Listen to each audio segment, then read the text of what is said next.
let me ask you about Syria. Oh, good. Okay. Yeah. This week we've seen these extraordinary images from Syria, children dying in a gas attack. And your husband had said that his worst foreign policy mistake as president was not acting more in Rwanda.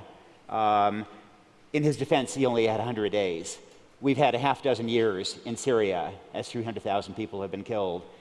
Was that President Obama's worst foreign policy mistake?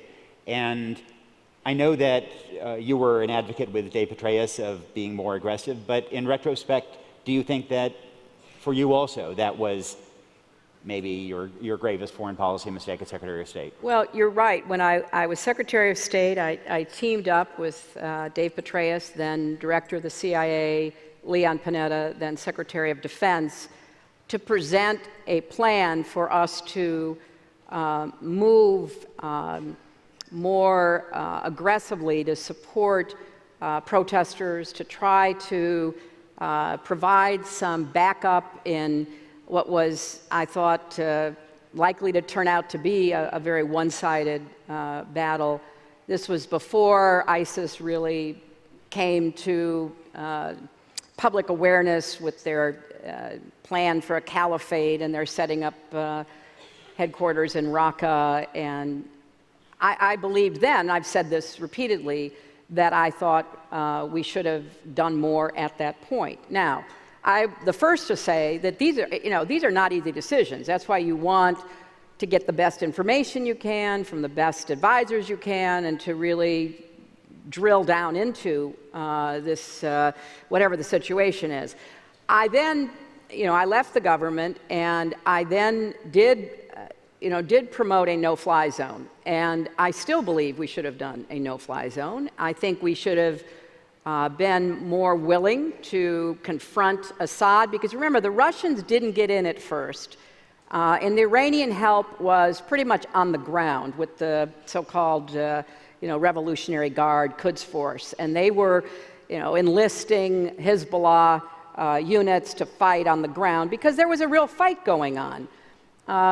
But Assad had an air force, and that air force is the cause of most of the civilian deaths, as we have seen over the years and as we saw again in the last few days.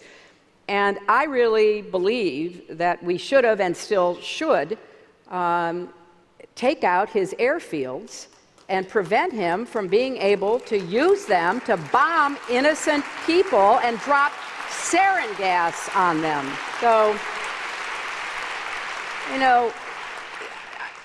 I wish, obviously, I wish that the international community writ large had been able to rein this in.